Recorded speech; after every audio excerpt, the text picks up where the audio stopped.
창세기 25장 1절에서부터 18절까지 말씀인 것 같아요. 창세기 25장 1절에서 18절의 말씀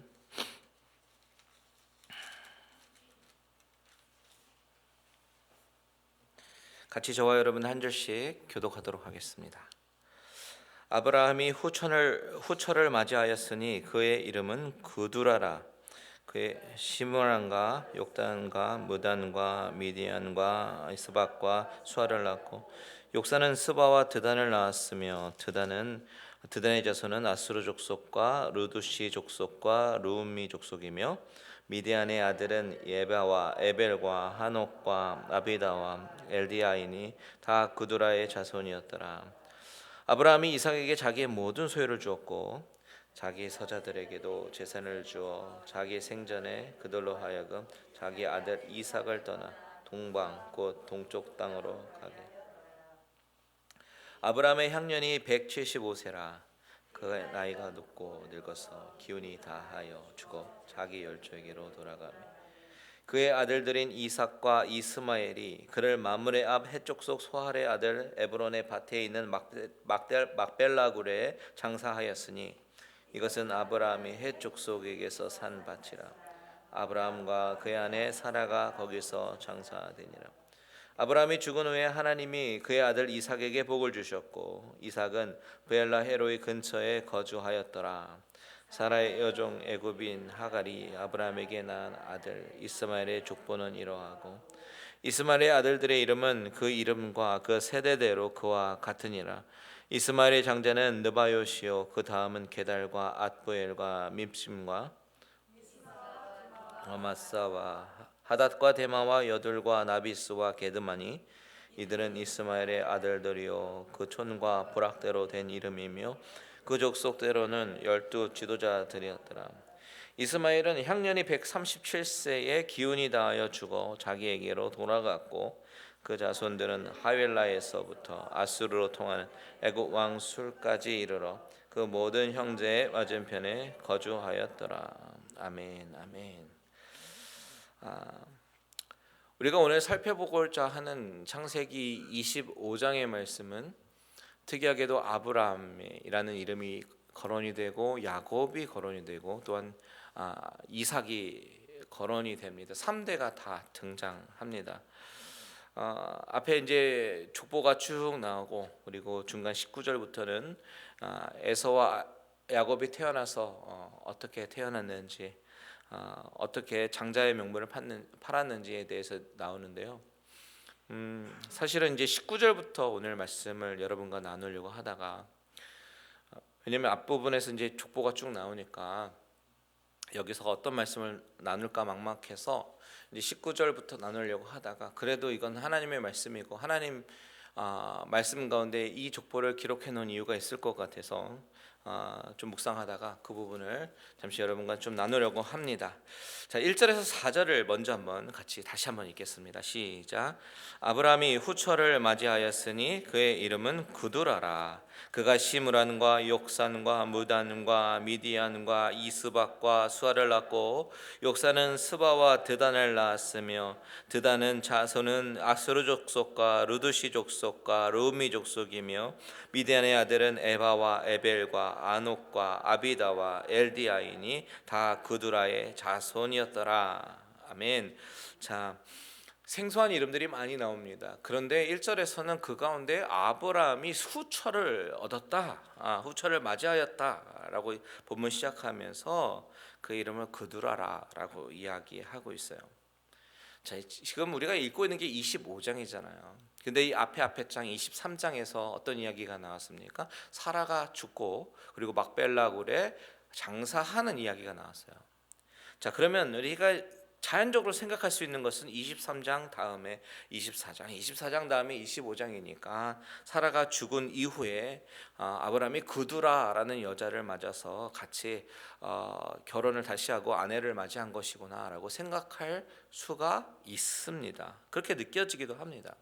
하지만요, 많은 성경학자들이 이 구두라는 사라가 살아 있었을 때에 얻었던 첩으로 보는 시각이 많습니다. 사실 그게 더 맥센스가 돼요. 지금 아브라함의 나이가 140살이 넘었습니다. 그리고 이 후초를 통해서 몇 명의 아들이 태어났냐면 오늘 본문에 보니까 6명의 아들이 더 태어나요. 이미 40년 전에 자신은 아이를 낳기가 너무나도 버거운 상태였다, 너무 늙었다라고 고백하는 것을 볼 때도 그렇고, 오늘 본문 6절 보시면요, 6절에 아브라함이 자기 서자들에게도 재산을 주었다. 자기 서자들, 이 부분을 원어로 보면요, 벤, 히브리어로 벤이 아들이잖아요. 벤. 그래서 벤하 필레체스, 첩의 아들들이라는 그런 단어로 쓰였어요. 그러니까 그 후처를 첩으로 부르고 있다라는 이야기입니다. 역대상에도 마찬가지로 이 부분을 기록하면서요, 역대상 1장 32절 한번 보십시오. 1장 32절, 역대상 1장 32절 시작. 아브라함의 소실 그두라가 낳은 자손은 시므란과 욕산과 무단과 미디안과 이스박과 수아요, 욕산의 자손은 스바와 드단이요. 자, 아브라함의 소실이라고 이야기하는데, 이 소실이라는 단어도 원어로 보면 첩이라고 번역하는 단어 필레체라는 단어입니다. 그러니까 우리 기억 속에 이 그두라라는 사람의 이름이 별로 이렇게 남지 않았어요. 그렇죠? 그두라가 누구야? 이렇게 생각할 수가 있어요. 그런데 우리가 그렇게 낯이 설었던 이유는 무엇이에요? 그두라가 아브라함의 첩이었고, 아브라함의 아내는 오직 누구밖에 없었다? 사라밖에 없었다. 그것을 우리가 기억하고 있기 때문입니다. 성경은 사라에게 집중하지 첩 그두라에게 집중하지 않습니다. 이 이야기가 왜 중요하냐면 오늘 본문에서 아브라함의 자녀가 몇 명으로 또 등장합니까? 6명이나 더 등장합니다. 그러면 아브라함은 자녀가 총 몇 명입니까? 8명이에요. 오늘의 본문 나오는 6명, 그리고 이삭, 그리고 이스마엘까지 8명입니다.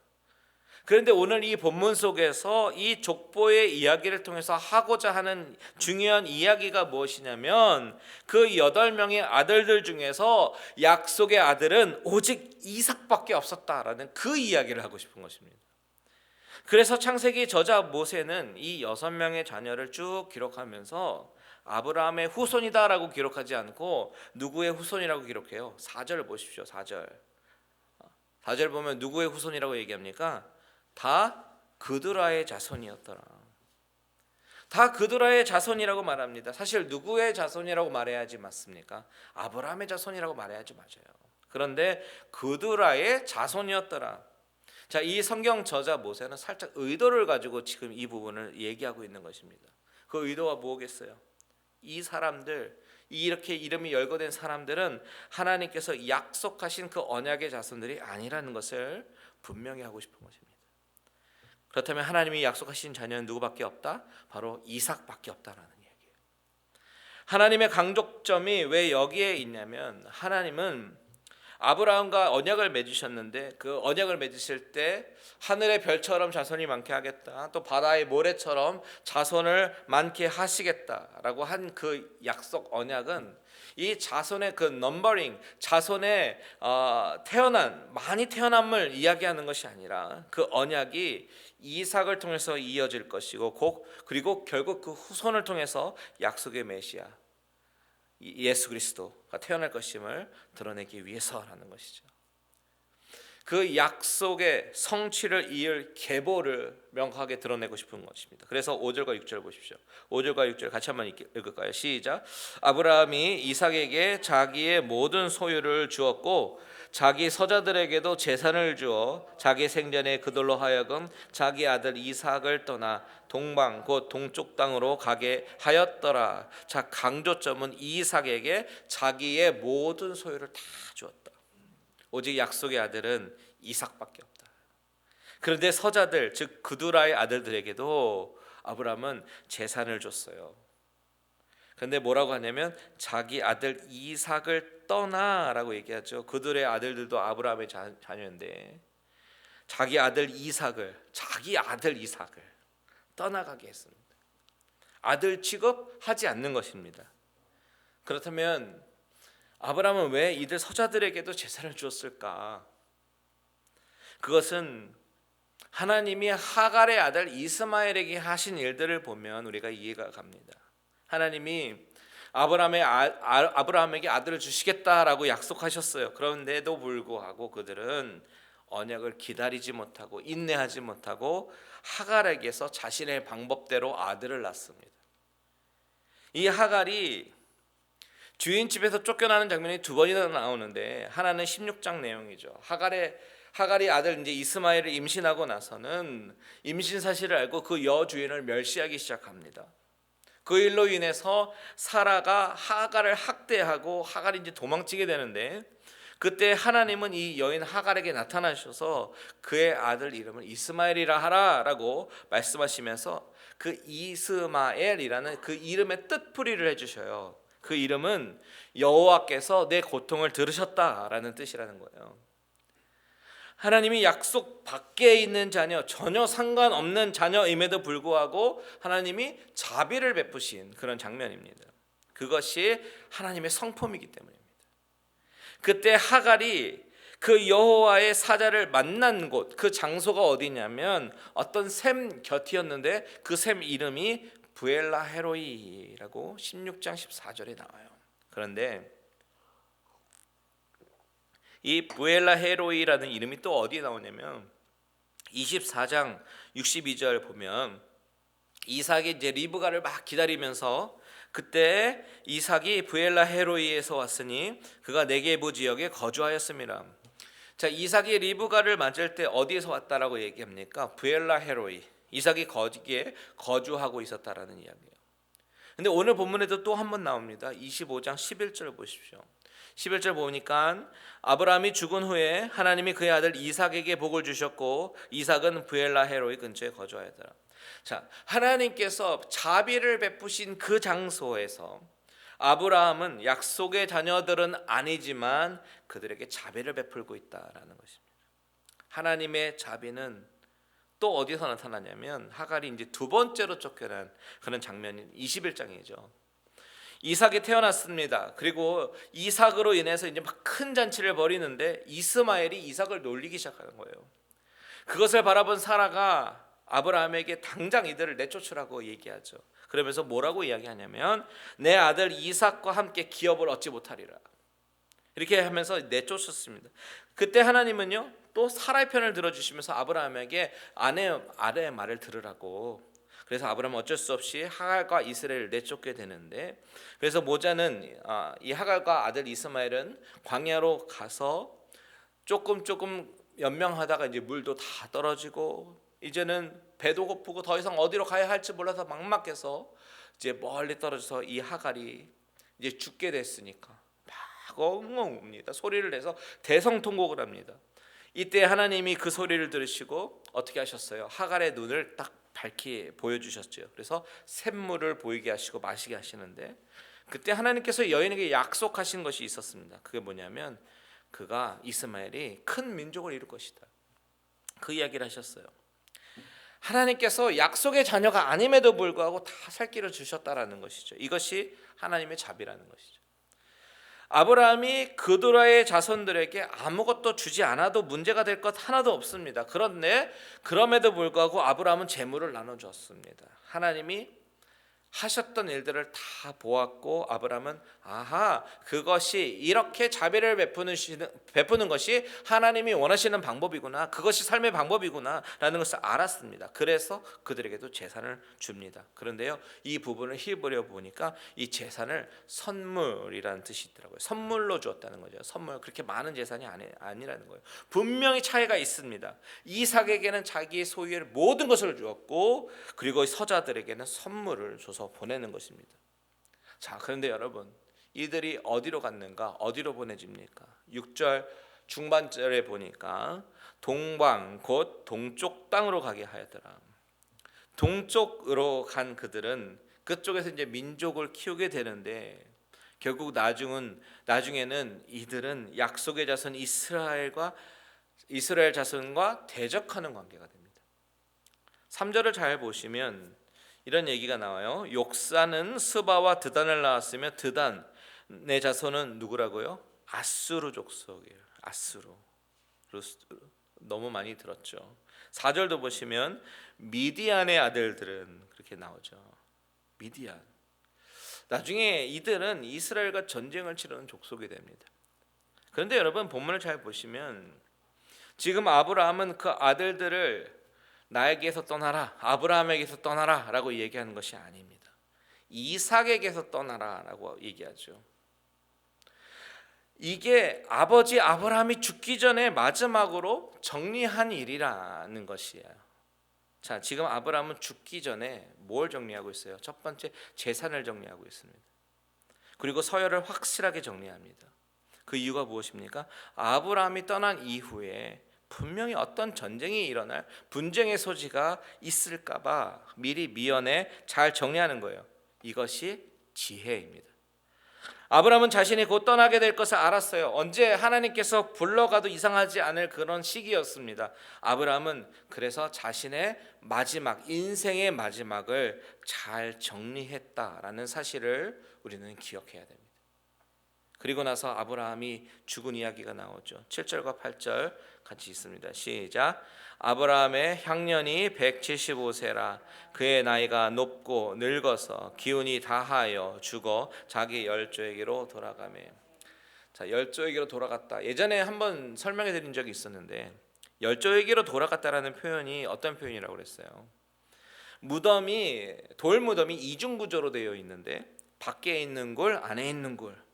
시신을 밖에다 놓으면 시간이 지나면 부패하겠죠. 그리고 뼈밖에 안 남습니다. 근데 그 뼈들을 잘 추스려 가지고 인사이드에 있는 굴 안에 깊은 그 룸에 이제 옮기게 되는데 거기에는 이전에 묻힌 조상들의 뼈가 쭉 수북히 쌓여 있는 것이죠.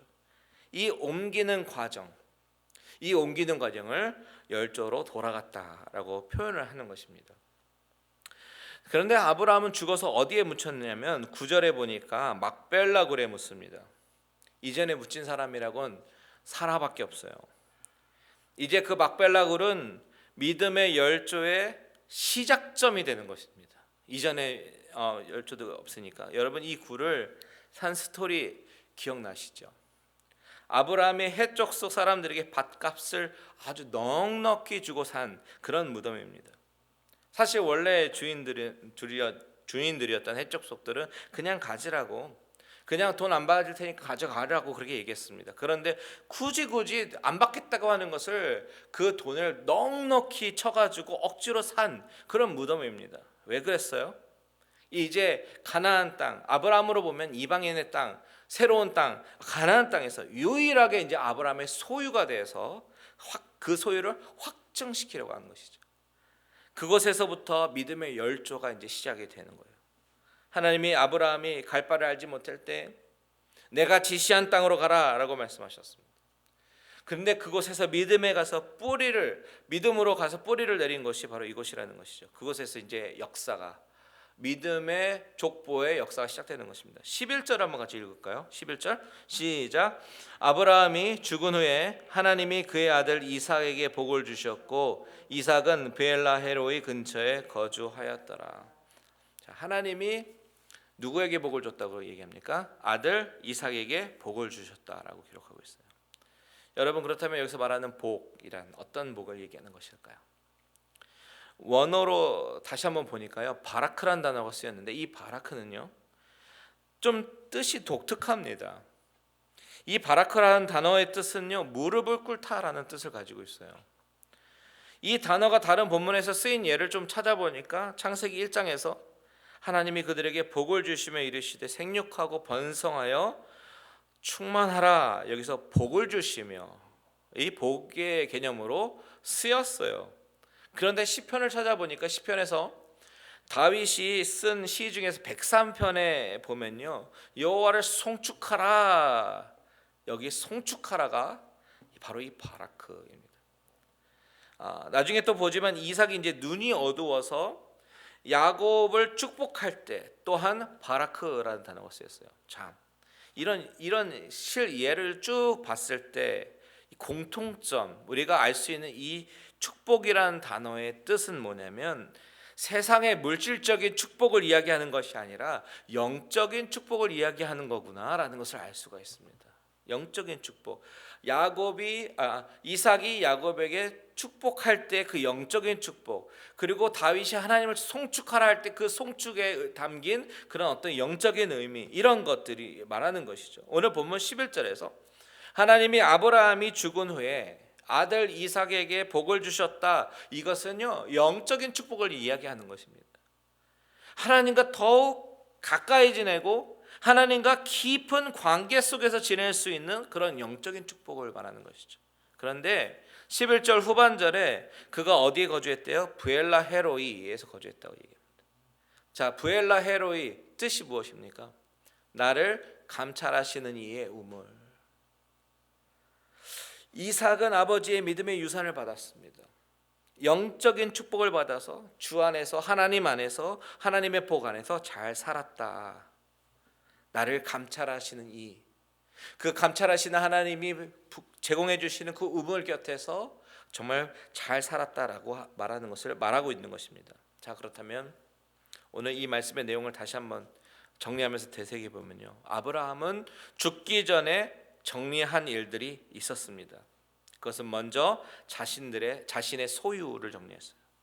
그런데 그 소유를 다 약속의 아들 이삭에게 주었습니다. 하지만 다른 아들들을 외면하지 않고 선물 정도 준비해 줘서 내보냅니다. 정리를 하는 겁니다. 나의 인생을 정리하는 거예요. 그리고 가장 중요한 것이 무엇이에요? 하나님으로부터 오는 그 축복의 통로, 그것을 열어주는 거예요. 믿음의 유산을 준 것입니다. 여러분, 바로 이것이 우리가 하나님께 부르심을 받기 전에 정리해야 하는 것인 줄 믿습니다. 내 삶을 정리하고 믿음의 길을 자녀들에게 물려주는 것, 이것이 가장 중요한 것임을 믿고, 나중에 아까 찬양으로 고백한 것처럼 내 인생의 여정 끝날 때 모든 것 하나님께서 인도하셨습니다 라고 고백하며 하나님 품에 안기시는 저와 여러분들 되시기를 주님의 이름으로 축원드립니다. 자, 오늘 본문은요, 아브라함의 죽음의 사건 이후에 이스마엘 족보도 함께 나옵니다.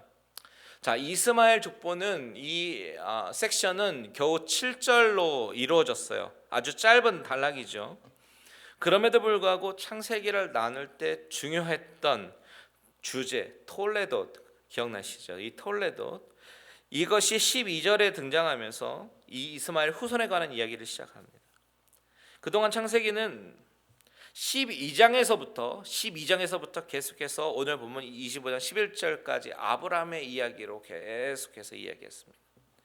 자, 아브라함의 이야기를 시작하기 직전에 보면 아브라함의 조상들에 대한 톨레돗에 대한 이야기가 나왔고요, 계보가 나왔고요, 그리고 오늘 본문에 보니까 아브라함이 죽고 난 직후에 또 another 계보, 족보가 나옵니다. 자, 아브라함의 이야기 앞에 어떤 족보가 등장하고 이야기 뒤에 족보가 등장한다. 이제 저자가 이제 이삭의 이야기를 본격적으로 하기 전에 아브라함에 관한 이야기 모든 것을 정리하기 시작하는 것입니다. 그래서 이곳에서 이스마엘의 이야기를 요약해서 정리하고 있는 것입니다. 자, 이스마엘은 어떤 사람인가? 아브라함의 아들이었지만 아브라함의 언약의 상속자는 될 수 없는 그런 사람이었습니다. 창세기 저자는 이것을 강조하고 싶었어요. 그래서 이스마엘을 소개할 때 뭐라고 소개하는가? 12절 한번 읽겠습니다. 12절 시작. 사라의 여종 애굽인 하갈이 아브라함에게서 낳은 아들 이스마엘의 족보는 이러하고, 자, 여종 애굽인 하갈이라고 얘기하죠. 사라의 여종 애굽인 하갈, 이집트 사람 하갈이라고 소개합니다. 자, 아까도 말씀드렸지만 이스마엘은 언약의 상속자는 되지 못했어요. 하지만 하나님의 특별한 자비와 은총은 누렸던 사람입니다. 그래서 아브라함에게서 낳은 아들, 아브라함의 이름이 또한 거론이 되는 것입니다. 자, 이스마엘의 아들들 모두 몇 명이 태어났습니까?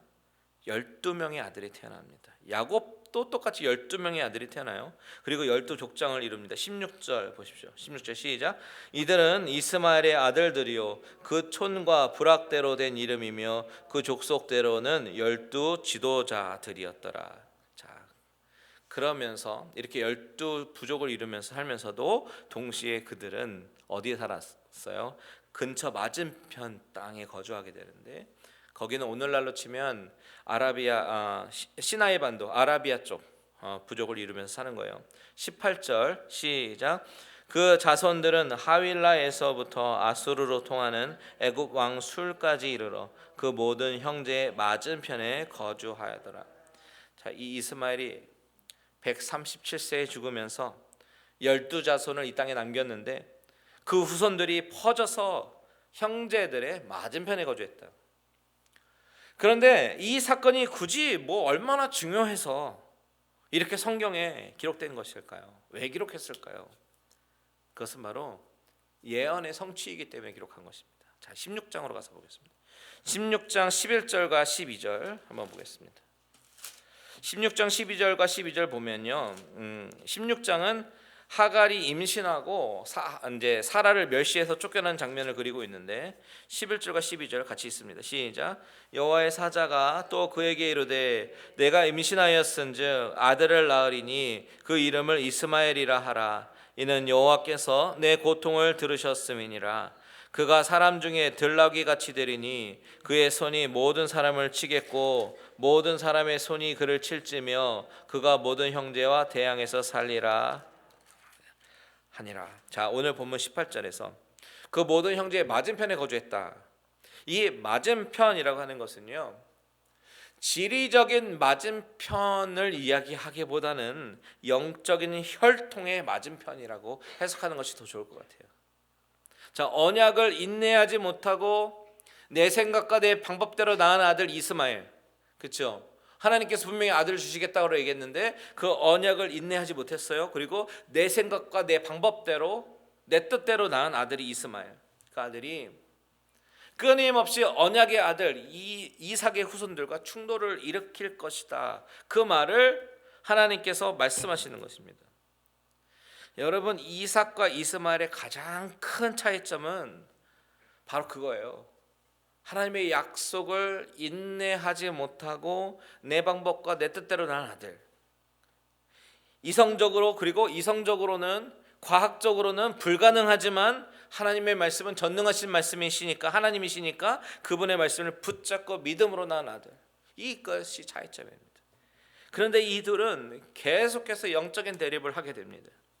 이스마엘의 후손은 형제의 맞은편 이삭의 이스라엘 족속의 맞은편에 거주합니다. 멸망하는 것은 아니에요. 그런데 형제의 맞은편에 거주하면서 계속해서 충돌을 일으키면서 전쟁을 이어간다라는 것입니다. 여러분, 믿음으로 순종하지 않고 교만한 나의 모습, 나의 판단이 결국은요 갈등을 일으킨다라는 사실을 우리는 꼭 기억해야 합니다. 자, 믿음으로 다시 한번 말씀드릴게요. 믿음으로 순종하지 않고 순종보다는 내 판단, 내 모습, 그리고 나의 교만한 모습으로 나갔던 것이 결국은 갈등을 유발한다는 거예요. 여러분, 우리가 신앙생활을 하면서도 끊임없이 갈등을 경험합니다. 그런데 그 갈등이 생기는 이유는 바로 아브라함처럼 인내하지 못하는 것, 아브라함처럼 믿음으로 순종하지 못하는 것, 아브라함처럼 교만한 나의 판단 때문이라는 거죠. 다른 사람 때문인 줄 알았는데 다른 사람 때문이 아닙니다. 바로 나 때문입니다. 아브라함 때문입니다. 여러분, 우리는 믿음으로 살아야 됩니다. 내 판단과 내 시선대로가 아니라 하나님의 판단과 하나님의 시선으로 살아야 되는 것이에요.